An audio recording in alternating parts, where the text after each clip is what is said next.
안녕하세요. 지난 한 주간 평안하셨습니까?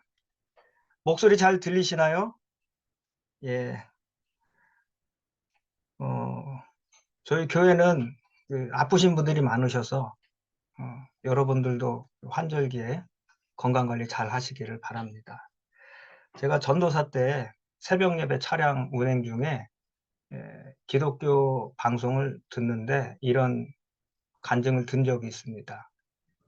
지금은 이제 고인이 되셨는데 코미디계의 대부라고 하실 수 있는 구봉서 장로님 일화인데 그분이 이제 전도를 하셨다는 거예요. 아는 지인, 친구분에게 전도를 하시는데 예수님에 대해서 이제 질문이 나왔답니다.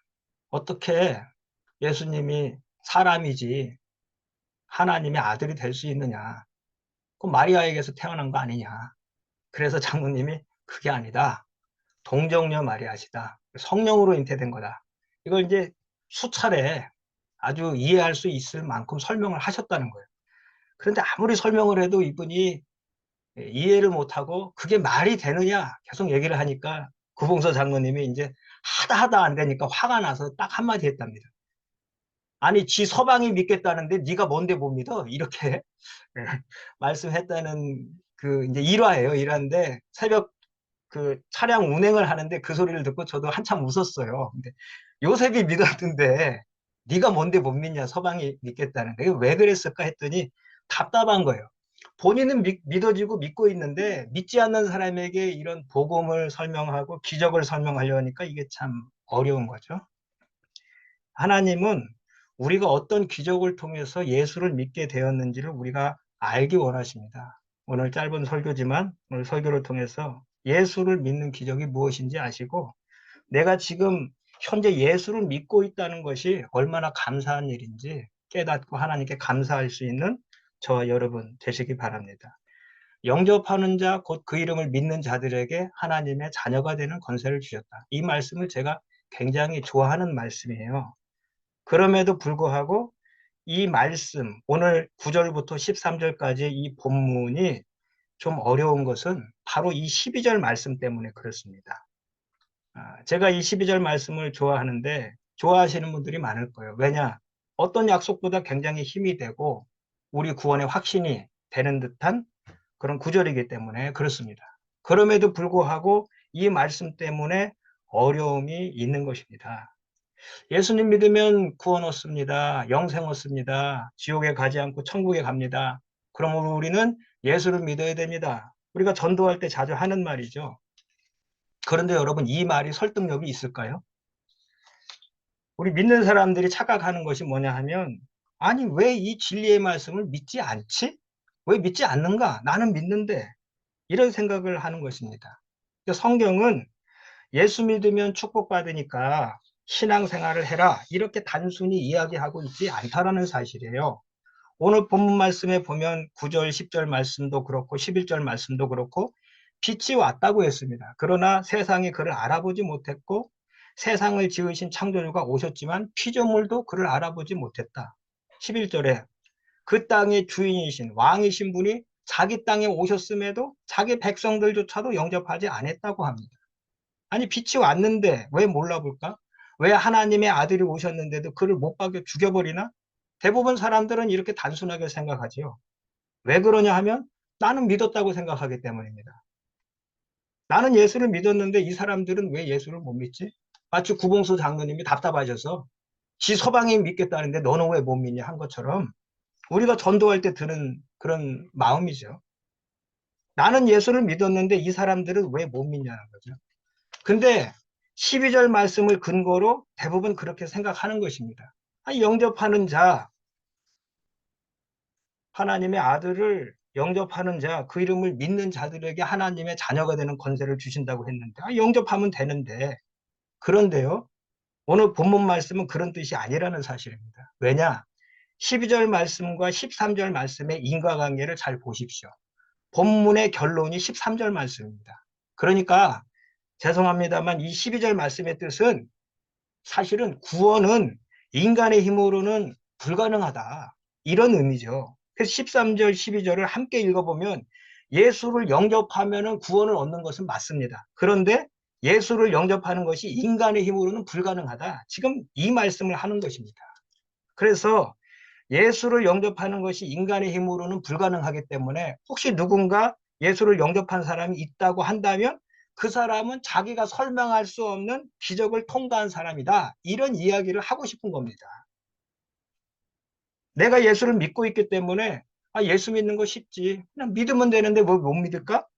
누구나 쉽게 예수를 믿을 수 있다고 우리는 착각하는데 그래서 아까 구봉서 장로님 말씀처럼 이해할 만큼 설명해 주었는데도 믿지 못하면 나는 믿는데 저 사람은 왜 못 믿을까? 이해를 잘 못하는 것이죠. 그런데 여러분 성경을 잘 보시면 오늘 본문만 보셔도 그렇습니다. 우리가 예수가 믿어지는 게 정상이 아니고 예수가 안 믿어지는 게 정상이라고 이야기하고 있다는 사실입니다. 네. 화면이 바뀌었네요. 네. 안 믿어지는 것이 정상인데 우리는 믿고 있고 믿어지니까 우리가 기적을 통과한 사람들이고 우리가 오히려 어떤 면에서는 비정상적인 사람들이다. 이런 말씀이죠. 그런데 우리 주변에 보면 우리 말고도 믿는 사람들이 많잖아요. 그것은 성경에서 또 이렇게 설명하는 거죠. 13절 말씀에 하나님께로부터 난 자들. 이런 혈통으로나 육적으로나 사람의 뜻으로 되지 않고 하나님께로부터 난 자들은 믿어진다 이거예요. 이 부분이 기독교 복음에서 제시하는 은혜요 기적입니다. 사실 우리가 신앙생활을 하면서 힘들어할 때가 있는데 가만히 살펴보시면 제2, 제3의 축복이 없기 때문에 힘들어할 때가 많습니다. 성경은 내가 예수를 믿고 있다는 것 그 자체가 이미 기적이고 축복이라고 말씀하고 있는데 우리는 내가 예수를 믿는 것을 제2, 제3의 축복을 얻는 조건으로 사용하려고 한다는 것입니다. 그렇기 때문에 내가 예수를 믿은 조건으로 제2, 제3의 축복이 오지 않으면 실망하죠. 저희 교회 근처에 송탄에서 제일 싼 집이라는 그 싼 집이라고 소개하는 핸드폰 가게가 하나 있어요. 근데 그 가게 앞에 가보면 이런 광고가 붙어 있습니다. 핸드폰 구입 시 혜택 리스트 1. 지원금 얼마 지급 2. 에어팟 선물 증정 3. 추가 혜택 더 있음 안에서 상담 바람. 내가 예수를 믿었고 교회에 와주고 헌금을 내주고 봉사를 했는데 뭔가 나오는 것이 없다고 생각하는 것이죠. 내가 핸드폰을 샀는데 왜 지원금도 없고 에어팟도 안 주고 추가 혜택도 없는가? 지금 뉴스를 보면 항상 나오는 그 뉴스가 아시안 게임 뉴스일 거예요. 항저우 아시안 게임인데 거기 국가 순위표를 보면 금이 몇 개냐에 따라서 순위가 정해지지 않습니까? 은메달, 동메달은 금메달의 수가 같을 때나 의미가 있는 것이죠. 우리나라가 지금 일본과 막상막하로 알고 있는데 거기 보면 순위를 매길 때는 금메달 하나가 은메달 10개, 동메달 30개보다 더 가치가 있는 것이죠. 우리가 받은 축복이 마치 그런 것입니다.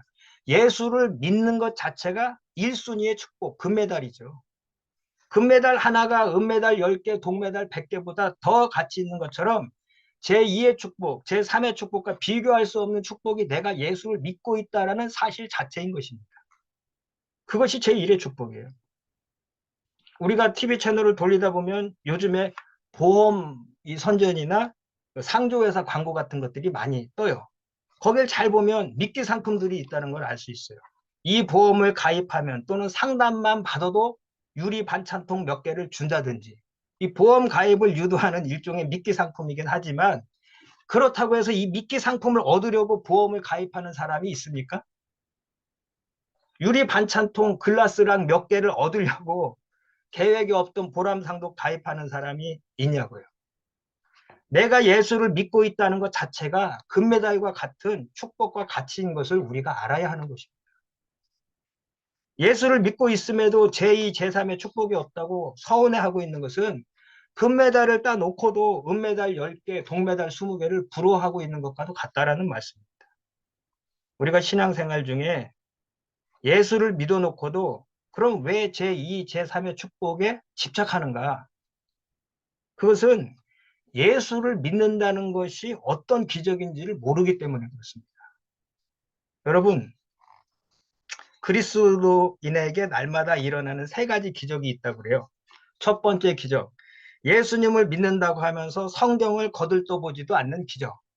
두 번째, 예수님을 사랑한다고 하면서 전도할 생각이 전혀 없는 기적. 세 번째, 그럼에도 불구하고 예수님을 믿고 사랑한다고 자신 있게 말하는 기적. 이게 그리스도인에게 날마다 일어나는 세 가지 기적이라고 누가 그러더군요. 여러분, 오늘 우리에게 예수 믿는 감격이 있습니까? 예수님을 믿는다는 것은 아무나 할 수 있는 일이 아닙니다. 정말로 불가능한 일인데, 그런데 우리가 믿고 있다는 사실이에요. 우리가 예수를 믿고 있다는 것이 왜 엄청난 일인지 아십니까? 마태복음 20장 28절 말씀입니다. 제가 이걸, 감사합니다. 김영정 인자가 목사님, 읽어주십시오. 인자가 온 것은 섬김을 받으려 함이 아니라 도리어 섬기려 하고 자기 목숨을 많은 사람의 대속물로 주려 함이니라. 인자가 온 것은 자기 목숨을 많은 사람의 대속물로 주려고 왔다고 하시고 계십니다. 요한복음을 열어보십시오. 예수님에 대해서 처음에 어떻게 소개하고 있습니까? 요한복음 1장 1절로 3절까지 좀 읽어주십시오. 태초에 말씀이 계시니라. 이 말씀이 하나님과 함께 계셨으니 이 말씀은 곧 하나님이시니라. 그가 태초에 하나님과 함께 계셨고 만물이 그로 말미암아 지은 바 되었으니 지은 것이 하나도 그가 없이는 된 것이 없느니라. 여기 보시면 요한복음이 예수님을 하나님으로 소개하면서 시작하고 있다는 사실입니다. 창조주이신 그분이 오신 것입니다. 왕이신 그분이 섬김을 받으러 오신 것이 아니라 나와 같은 죄인을 섬기러 오셨고 나를 살리기 위해서 자신이 오셔서 대신 죽으셨습니다. 그러기 위해서 오셨다는 거죠. 우리는 하나님께서 얼마나 우리를 사랑하시는가, 얼마나 우리를 위해서 희생을 많이 하셨는가, 여기에 너무 집중하다 보니까 내가 예수를 믿게 된 것이 기적이라는 사실을 잊고 삽니다. 내가 빛으로 왔는데 왜 몰라보느냐? 꾸정하려고 예수님이 오신 것이 아닙니다.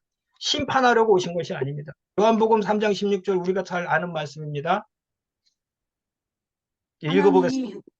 하나님이 세상을 이처럼 사랑하사 독생자를 주셨으니 이는 그를 믿는 자마다 멸망하지 않고 영생을 얻게 하려 하심이라. 멸망시키려고 심판하기 위해서 오신 것이 아니고 생명을 주시려고 오셨습니다. 하나님은 생명의 하나님이십니다. 예수님이 누구신지 사람들이 몰라본다는 것을 예수님이 더 먼저 아십니다. 여러분, 우리가 예수를 믿었는데 내가 이런 헌신을 했습니다. 근데 뭐 없나? 내가 선교사로 헌신했는데 내가 11조 많이 냈는데 나는 3대째 신앙하고 있고 모태 신앙인데 전도도 많이 하고 내가 세운 교회 수가 몇 개인데 예수 믿는 것을 어느 정도의 가치로 생각하고 있는지 우리 자신을 돌아볼 필요가 있다라는 사실입니다. 여러분, 어차피 죽을 몸인데 예수 믿으면 천국, 안 믿으면 지옥, 믿져야 본전 아니냐? 그러니까 예수 믿어라. 이런 말씀 혹시 들어보신 적 있습니까? 제가 부목사 시절에 담임 목사님이 천안에 있는 순천향 병원 원목으로 계셨습니다. 그래서 제가 천안에서 사역할 때 오후 예배는 항상 병원 예배를 제가 인도를 합니다. 그리고 전도사님들이 신방을 돌다가 이제 뭐 새신자가 생긴다든지 기도가 필요하다든지 하면은 저에게 연락을 해서 제가 이제 들어가서 영접 기도를 한다든지 뭐 성경 공부를 또 하기도 하고 이러는 것입니다. 그런데 한 번 연락이 와서 이제 병실에 들어갔어요. 들어가 봤더니 마침 그 병실은 사형 선고 받은 분들이 모여 계신 방이었어요. 그러니까 몇 개월 또 몇 주 못 사시는 분들, 말기암 환자 이런 분들이 이제 거기 계시는 것입니다. 전도사님이 마침 제가 들어갔을 때 전도하고 있었어요. 전도하는 이제 그 소리를 들어보니까 이런 내용이에요. 복음을 자꾸 설명을 하는데 받아들이지 않고 못 알아들어요. 그러니까 아무리 설명해도 안 되니까 전도사님이 이런 말씀하십니다. 선생님, 어차피 죽을 몸인데 예수님 믿으면 천국, 안 믿으면 지옥, 믿져야 본전 아닙니까? 이렇게 말씀하셨어요. 근데 저는 이 말씀을 41년 전에 들어봤어요. 저희 아버지가 41년 전에 돌아가셨거든요. 근데 서울 신림동에 살 때 대전에 사셨던 외삼촌이 전도를 하려고 내려오셔서 아버지께 이런 말씀을 하셨어요. 복음을 전하고 설득을 하고 뭐 설명을 해두고 그래도 받아들이시지도 않고 이해도 못하시고 그러니까 그냥 이렇게 결론적으로 말씀하시더라고요. 매형, 어차피 믿져야 본전 아닙니까? 예수 믿으면 천국이고 안 믿으면 지옥입니다. 그랬더니 저희 아버지가 아우 고맙다 하고 내가 예수 믿을게. 그런 게 아니고 문전박대해서 내쫓았어요. 너 그럼 나보고 죽으라는 소리밖에 더 돼? 하고 그냥 보내버렸어요. 물론 돌아가시기 전에 하나님의 특별한 은혜로 정말 기적적으로 하나님을 만나셔서 복음을 듣고 영접하시고 유언을 남기셨는데 하나님은 살아계시니까 우리 가족은 다 예수를 믿어라. 그래서 뭔 모르고 그냥 교회 다니면서 신앙생활 하다가 보니까 제가 선교사가 되고 목사가 된 거예요. 그런 역사가 있었지만 어쨌든 어차피 죽을 몸인데 예수 믿으면 천국, 안 믿으면 지옥, 믿져야 본전 아닙니까? 그 전도를 하고 있는데 41년 전에 그 생각이 드는 거예요. 아유, 천국이 있으면 다행이고 지옥이 없어봐야 본전이니까 예수님 믿으세요. 여러분 그러면 믿을 것 같습니까? 사람이? 믿습니까? 그러면 안 믿어요. 5분 후에 당신 죽습니다. 예수 믿는다고 한마디만 하십시오. 우측 강도도 그렇게 구원 얻는데 많은 시간이 걸린 게 아닙니다. 그냥 믿는다고 한마디만 하십시오. 그래도 안 믿습니다. 예수님 믿는다고 고백하면 천국 갑니다. 5초가 아니라, 아니, 5분이 아니라 단 5초가 남겨진 상황에서 그렇게 간절히 전도를 해도 안 믿을 사람은 안 믿는다는 거예요. 우리는 내가 이미 믿는 자가 되고 하나님의 세계로 들어와 있기 때문에 사람이 얼마나 하나님을 안 믿는가에 대해서 잘 이해가 안 되는 것입니다. 이것이 이해가 안 되는 이유는 내가 어떻게 해서 예수를 믿었는지를 잘 모르기 때문에 그래요. 여러분 남자분들은 이게 좀 공감이 가실 텐데 군대에 가면 재밌는 일이 생겨요. 평생에 종교가 없던 사람도 종교를 선택하게 됩니다. 훈련소에 가면 대부분 기독교냐 불교냐 천주교냐 이 셋 중에 이제 하나를 선택해야 되는데 나는 기독교다. 왜? 초코파이를 주니까. 나는 불교다. 짜장면을 주니까. 나는 천주교다. 지난주에는 치킨이 나왔다. 지난주에 뭐가 나왔냐에 따라서 한 주 만에 종교가 바뀌기도 해요. 중요한 것은 내가 어떤 종교를 선택했다고 하는 우리의 인식이에요.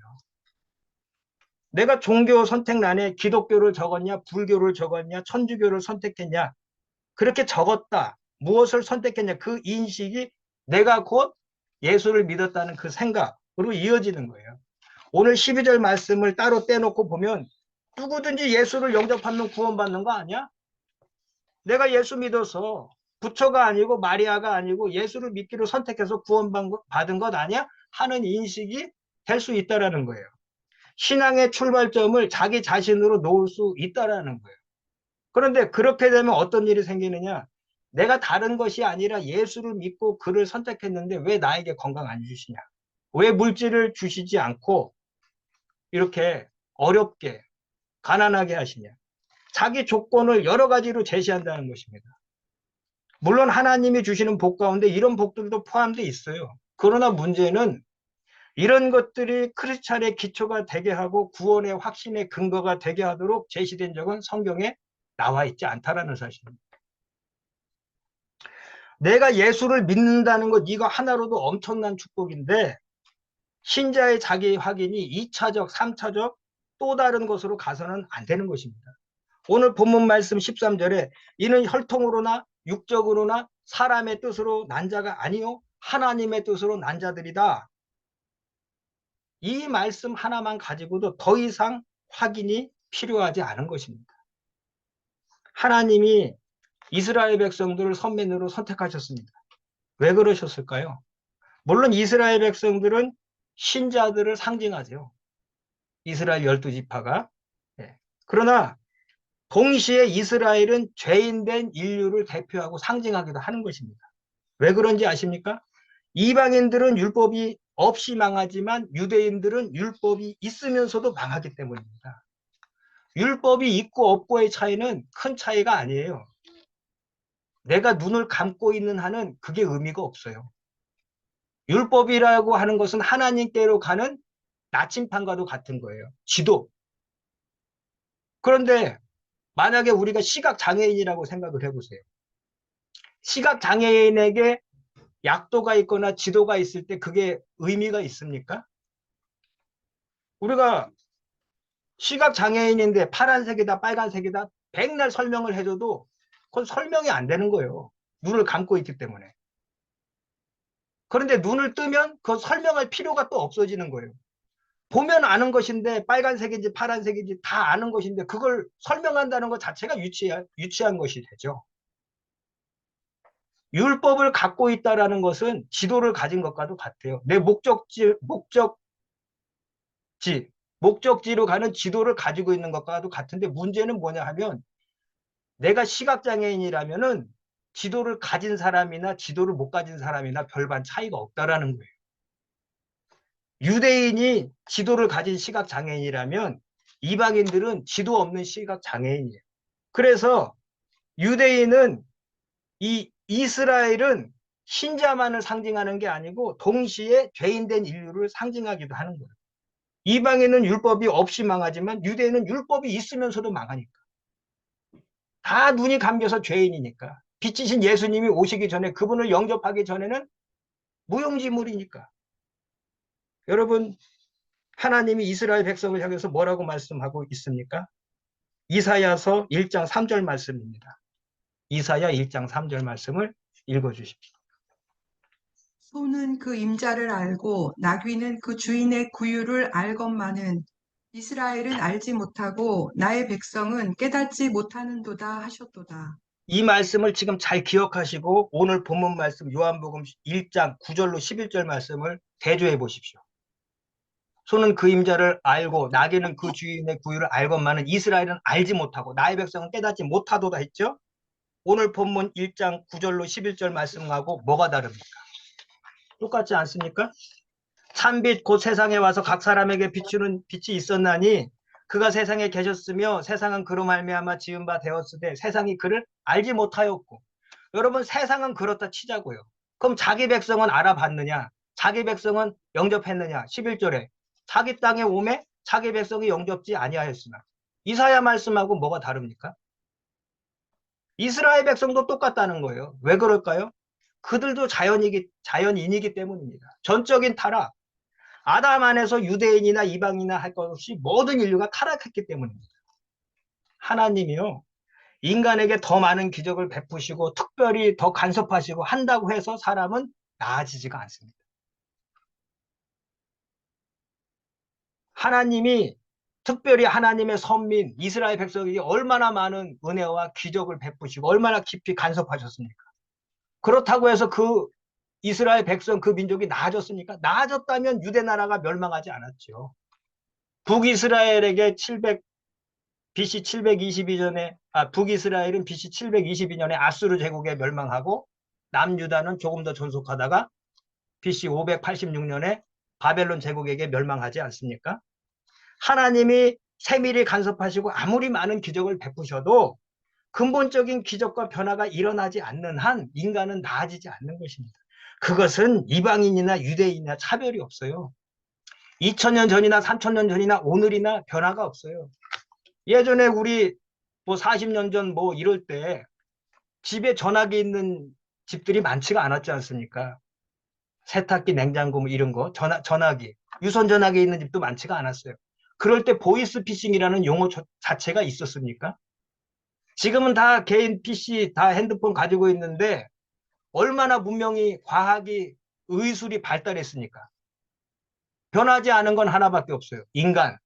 인간의 재성은 변하지 않아요. 아무리 과학이 발달하고 문명이 발달하고 법이 복잡해지고 뭐가 새로 나와도 핸드폰이 나오기 전에는 보이스피싱 없었다니까요. 근데 그게 발달되면 발달되는 대로 인간의 재성은 거기서 또 문제를 일으켜요. 인간 자체가 돌아다니는 시한폭탄과도 같아요. 여러분, 이사야 1장 10절 말씀입니다. 이사야 1장 10절 말씀을 한번 보겠습니다. 너희 소돔의 관원들아 여호와의 말씀을 들을지어다. 너희 고모라의 백성아, 우리 하나님의 법에 귀를 기울일지어다. 여러분, 이게 지금 이사야 1장 10절 말씀이 누구에게 하신 말씀입니까? 이방인에게 하신 말씀이 아니고 선민, 이스라엘 민족에게 하신 말씀이에요. 근데 우리가 잘 알잖아요. 소돔과 고모라, 어떤 곳인지, 뭘 상징하는지. 하나님께서 세밀히 간섭하시고 많은 기적을 베풀어 주신, 다른 것도 필요 없고 광야 40년 생활만 하더라도 밤에는 불기둥, 낮에는 구름기둥, 그 광야의 불뱀과 전갈과 하늘에서 만나와 메추라기와 반석에서는 생수를 내셔서 40년 동안 옷도 헤어지지 않고 신발도 닳지 않고 그 하나님의 은혜를 경험하고 엄청난 기적을 맛보고 그렇게 수많은 기적을 베풀어 주신 이스라엘 민족에게 하신 말씀입니다. 그리고 말라기가 어떻게 끝납니까? 구약의 마지막 그 책임 말라기가. 제발 좀 교회에서 예배 좀 드리지 마라. 오늘날 표현을 한 겁니다. 성전에서 제사 좀 드리지 마라. 이제 식물 난다. 지겹다. 문을 좀 닫아라. 성전 문을. 그 이스라엘 백성들에게 하신 말씀이거든요. 그렇게 끝나거든요. 구약 성경. 여러분, 하나님이 지금 무엇을 말씀하고 싶으신가 하면 인간은 자기 문제를 스스로 해결할 능력이 전혀 없다라는 말씀, 그 메시지를 우리에게 주시는 것입니다. 예레미야서 13장 23절 말씀을 한번 보겠습니다. 예레미야 13장 23절. 예, 읽어주십시오.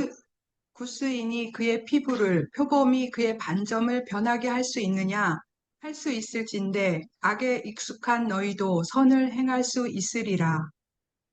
성경이 거듭해서 말씀하고 계신 것이 뭐냐 하면 의인은 없나니 하나도 없다라는 거예요. 이게 성경이 주장하는 방법. 하나님 앞에서 의인은 없다. 우리는 다 죽어 마땅한 죄인이다. 합신을 뭐라고 했죠? 예, 여셨다고 해야 되나? 갑자기 지금 용어가 생각이 안 나는데 아무튼 합신을 합신을 여신, 예, 박윤선 목사님이라는 분이 계십니다. 굉장히 아주 신실하시고 우리나라에서도 굉장히 존경받는 신학자이자 목회자이신데 이분은 자기를 소개하실 때 그렇게 소개하셨대요. 이력이 많이 있어도 다른 말씀 안 하시고 강의를 하신다든지 어디 뭐 말씀 전하러 가셨을 때 저는 80묵은 죄인입니다. 저는 70묵은 죄인입니다. 자기소개를 그렇게 하셨다는 거예요. 근데 이게 굉장히 참 생각을 많이 하게 하는 그런 자기 소개인 것 같아요. 우리는 다른 사람이 볼 때는 저분 예수님 같아. 이렇게 칭찬하고 그렇게 보이는 분도 자기 자신이 하나님 앞에서 자신을 바라볼 때는 나는 죄인이다. 이런 고백을 하는 것이죠. 하나님 앞에 의인은 없는 거예요. 우리는 다 죽어 마땅한 죄인인 거예요. 아무도 자신을 구원할 수 없고 구원에 대해서 진리에 대해서 생명에 대해서 알 수도 없고 관심도 없는 그런 존재가 우리 자신이다라고 성경은 주장하는 것입니다. 그런데 우리는 믿는다는 거예요. 우리가 예수를 믿고 있다는 거예요. 이것이 성경이 또 지적하고 있는 다른 대목인 것입니다. 그래서 오늘 본문의 요한복음 1장 12절 13절 말씀입니다. 이게 무슨 말씀입니까? 어찌하여서 너희가 예수를 알게 되었고 어떻게 하나님을 믿게 되었느냐 하는 것입니다. 그는 섬김을 받으러 온 것이 아니고 섬기려 하고 자신을 많은 사람의 대성물로 주기 위해서 오셨고 그의 죽음으로 말미암아 큰 놀라운 엄청난 기적이 있었다는 뜻입니다. 여러분 한번 생각해 보셨습니까? 누가복음 8장에 보면 예수님이 회당장 야이로의 딸을 살리러 가실 때 길가에서 12년 동안 혈루증 앓았던 여인을 만납니다. 아시죠? 이 이야기? 다른 사람들은 다 스쳐 지나가고 있는데 예수님은 느끼셨어요. 뭘 느끼셨을까요? 누가 내 옷에 손을 대었느냐. 제자들이 그 말을 듣고 답답하다는 듯이 예수님께 그럽니다. 예수님, 여기 사람들이 이렇게 많은데 무리가 밀려들어 미나이다. 이렇게 대답하지 않습니까? 그런데 누가복음 8장 46절에 보시면 예수님께서 이르시되 내게 손을 댄 자가 있도다. 이는 내게서 능력이 나간 줄 알미로라 하셨습니다. 스페셜 터치가 있었던 거예요. 육체적으로 누가 예수님을 이렇게 건드리고 터치하고 지나갔냐는 그 차원의 터치가 아니라 믿음을 가지고 예수님 옷깃에 손만 대도 내가 병이 나을 것이라는 그런 간절함을 가지고 예수님 뒤에 앞에도 나서지 못해서 뒤에서 그 옷깃에 손댄 그런 스페셜 터치가 있었던 것이고 예수님께서 그 스페셜 터치와 함께 예수님 안에 있는 능력이 나갔다. 그렇게 말씀하셨어요. 하나님의 은혜에 의해서 믿음으로 말미암아 구원을 얻은 것입니다. 이 여인이 예수님 뒤로 와서 예수님 옷가에 손을 잠깐 대었는데도 하나님의 은혜로움을 받았는데 그 큰 능력이 나갔는데 여러분 생각해 보십시오. 하나님이신 그분이 우리를 섬기기 위해서 자기 목숨을 많은 사람의 대속물로 주시기 위해서 십자가에서 숨을 거둘 때 얼마나 많은 능력이 나갔겠습니까? 저와 여러분이 지은 과거와 현재와 미래의 모든 죄를 사하고도 남을 만한 엄청난 사죄의 능력이 나간 줄로 믿으시기 바랍니다. 그래서 우리는 지금 예수를 믿고 영접하는 자가 된 것입니다. 우리는 내가 믿었다고 생각하지 말아야 합니다. 내가 예수를 믿게 된 것, 하나님께 대한 관심을 갖게 된 것이 얼마나 엄청난 기적으로 된 것인지를 우리가 알아야 되는 것입니다. 그 씨는 우리가 뿌린 것이 아닙니다. 예수님이 보혈로 뿌려주신 그 씨가 있기 때문에 지금 저와 여러분이 예수님을 구주로 부르고 있다는 사실입니다. 여러분, 북한과 중국을 혈맹이라고 하잖아요.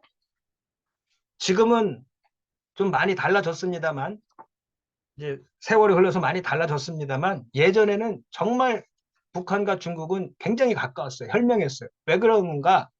중국은 무슨 일이 있어도 북한을 포기할 수 없어요. 우리는 신의 아들이다, 무슨 장군의 아들이라서 군에 갈 수 있어도 군에서 빼려고 그러잖아요. 그런데 6.25 전쟁 때 중공군이 인해전술로 내려오고 막 그런 거 우리 알고 있잖아요. 모태통의 아들이 정말 똑똑했던 그 장교 아들이 6.25 전쟁 때 죽습니다. 미군의 폭격으로 죽어요. 그리고 나서 북한 땅에 묻힙니다. 중국의 입장에서는 최고 지도자의 아들이 자기네 나라 전쟁도 아니고 남의 나라 전쟁에 가서 죽은 거예요. 그래서 혈맹 관계입니다. 물론 그것이 전체적인 혈맹의 의미는 아니겠지만 굉장히 중요한 게 있는 거예요. 그런데 중국이 북한을 포기하겠어요? 여러분, 이렇게 생각해 보세요. 예수님이 누굽니까? 하나님의 독생자입니다. 그분이 우리를 위해서 죽으셨어요. 이 죄와의 싸움에서 우리를 구원해 주기 위해서 죽었고 하나님 입장에서는 자기 아들을 죽인 싸움인데 하나님이 우리를 포기하시겠냐고. 때로는 우리가 믿음도 연약하고 하나님 앞에 범죄하고 뭐 내가 내 자신을 봐도 나를 포기하고 싶기도 하고 내가 내 얼굴에 침이라도 뱉어주고 싶을 만큼 그런 모습이 보일 때에도 나는 나를 포기해도 하나님이 나를 포기하지 않는 것은 예수님이 뿌린 피로 뿌린 씨앗 때문에 그렇다는 사실입니다. 요한복음 12장 24절 말씀입니다. 내가 진실로 진실로 너희에게 이르노니 한 알의 밀이 땅에 떨어져 죽지 아니하면 한 알 그대로 있고 죽으면 많은 열매를 맺느니라 했어요. 십자가는 한 알의 밀알 사건입니다. 예수님의 피가 우리를 구원했습니다. 예수님은 희생을 하셨지만 저와 여러분은 구원 얻은 거예요. 이런 기적을 통과한 사람들입니다. 저와 여러분은 축복의 사람이요 구원이라는 기적을 통과한 사람들입니다. 그런데 중요한 것이 있어요. 이 구원은 머리로 이해하는 이 이해가 아니라 가슴으로 내려와서 체험되어져야 하는 것입니다. 제가 늘 교회에서 말씀하고 있는 부분이 체험 있는 신앙을 얘기하거든요. 하나님을 경험하라는. 기독교는 체험의 종교예요. 하나님을 경험하십시오. 여러분 삶에서 하나님을 많이 경험할수록 여러분의 믿음이 자라납니다. 우리는 전기의 신비를 다 설명할 수 없지만 전기가 있다는 것을 믿고 사용하지 않습니까? 폭풍이 불고 나면 무지개가 떠요. 무지개가 왜 뜨는지 그걸 뭐 내가 과학자가 아니라 잘 뭐 설명하지 못해도 그것을 보고 기뻐하고 사진도 찍고 합니다. 왜 하루가 시작되면 해가 뜨고 또 해가 지고 해가 뜰 때마다 그런 이유를 과학적으로 다 설명하지 못해도 그냥 느끼고 기뻐하잖아요. 해가 질 때 석양을 보면서 또는 노을을 보면서 아, 참 아름답다 하잖아요. 장미꽃이 어떻게 피게 되는지 우리가 그걸 다 설명할 수 있습니까? 그렇지만 장미꽃을 보면 아름답다고 하잖아요. 느끼잖아요. 이런 일들을 다 설명할 수 있습니까? 하나님이 우리의 심령에 빛이신 예수 그리스도를 보내셨습니다. 그분 때문에 우리가 내가 몰랐던 내 안에 있는 죄를 깨닫게 되고 내가 죄인이라는 것을 인정하고 그 죄를 깨끗이 예수 그리스도의 보혈로 씻게 되었습니다. 여러분, 거듭남의 신비를 온전히 설명할 수 있는 사람은 아무도 없습니다. 기적이 설명이 되냐고요. 그런데 우리는 지금 예수님을 믿고 있습니다. 사람들은 많은 미라클 기적에 대해서 이야기하지만 가장 큰 기적이 무엇인지 아십니까? 내가 예수를 믿고 있다는 사실이 가장 큰 기적입니다. 우리는 다 기적을 통과한 사람들입니다. 우리는 죄를 범했고 하나님 나라의 복을 잃어버린 자들이었지만 하나님이 그의 아들 예수 그리스도를 통해서 우리를 구원해 주신 것입니다. 우리가 이 변화를 다 이해할 수는 없지만 적어도 내가 예수를 믿고 있다는 이 자체, 그 신비로움은 체험할 수 있습니다. 하나님 앞에서 진실하면 하나님이 체험하게 해주십니다. 그 사실에 감사하시기 바랍니다. 내가 예수를 믿고 있다는 사실 자체에 감사하시기 바랍니다. 사람들은 가을에 이제 가을이 왔는데 봄에는 꽃 구경 가고요. 가을에는 단풍놀이 가잖아요. 그분들은 가도 그냥 자연을 감상하고 아름답다고 끝나요. 하지만 우리는 이런 자연을 만드신 하나님을 찬양하지 않습니까? 이런 것 하나만 봐도 우리는 비정상적인 사람이고 기적을 통과한 사람들이라는 사실입니다. 우리가 신앙생활 하다 보면 그럴 때 있어요. 제2의 축복. 제2의 축복은 어딨냐? 없기 때문에 실망하기도 하고 없는 것 같아서 불평할 때도 있습니다. 그러나 저와 여러분은 이미 금메달을 딴 사람들이고 세상 어떤 보배보다도 예수 그리스도를 가진 사람들이라는 것을 기억하시기 바랍니다. 그리고 하나님께 늘 감사로 영광 돌리는 WCDF 성도님들, 가족들 되시기를 주님의 이름으로 축원드립니다. 기도하겠습니다. 하나님 감사합니다. 오늘 예수 믿는 기적이 무엇인지 함께 나눴습니다. 우리가 제2, 제3의 축복이 없다 할지라도 예수님을 믿고 있다는 사실 자체가 얼마나 감사한 일인지, 얼마나 큰 복인지 깨닫고 늘 하나님 앞에서 하나님 면전의식 가지고 믿음으로 사는 WCDF 가족 되게 하여 주옵소서. 예수님 이름으로 기도드립니다.